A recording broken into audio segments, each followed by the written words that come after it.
Kelsey, thank you so much. The stock market continues to plummet because of ongoing coronavirus fears, and now oil prices also suffering a historic crash. Here to discuss all of this is financial analyst Steve Budin. We just actually had a shot of the stocks. You can see it right behind us. So let's start with that. Down over 1,800 points. What on earth is going on? Yeah, the coronavirus is still the unknown, and we still don't know how bad it is, and you're still getting more conferences canceled and trips canceled.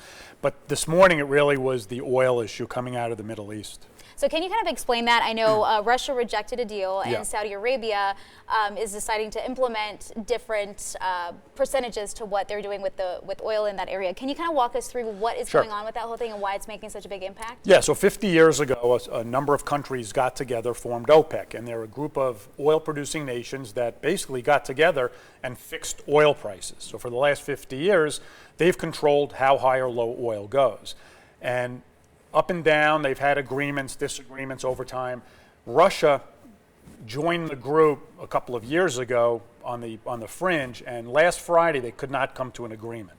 So the Saudi Arabian country basically said, all right, we're going to just keep pumping oil to drive the prices down, and let's see how you think about that. But what happens is, as the oil prices come down, there's a lot of energy companies in the United States that produce oil.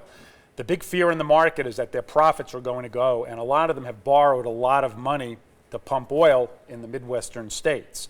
And how that plays out really is the uncertainty. Okay. I want to get back to that in just a second because I do want to talk about the silver linings that might come with that. But also this morning we had a special report about trading being halted. So what was that about, and why did that actually happen? They're called circuit breakers, and a lot of this happened after the 9/11 attacks. So to protect the market from really plummeting, if the market drops a certain level, about 7%, we basically call a timeout. Take 15 minutes, catch our breath, and we'll see where the markets go after that. And that was triggered for the first time in many years at about 6:34 our time. Market reopened, and you can see it's still down a little over 7%, but that's what happened. It's really a timeout feature, and it didn't have much effect because it's still down that much. It really has been such a roller coaster ride.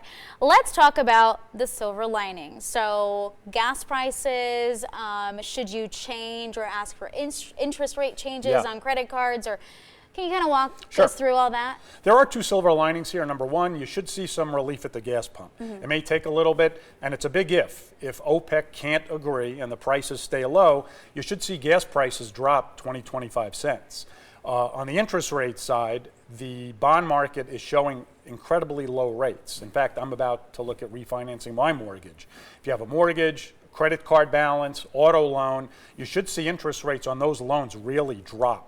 So if you can lock in some borrowing costs at a low rate, now is really a great time to look at that. So what is, before we run out of time, what's the one thing people should really know, think about, and remember when it comes to this roller coaster ride we've literally seen for the past couple weeks? Time and patience. You know, since this country was founded, the economy tends to rebound, the stock market tends to rebound, and things tend to level off. The short-term hiccups, usually over a 5 or 10-year period, tend to work out.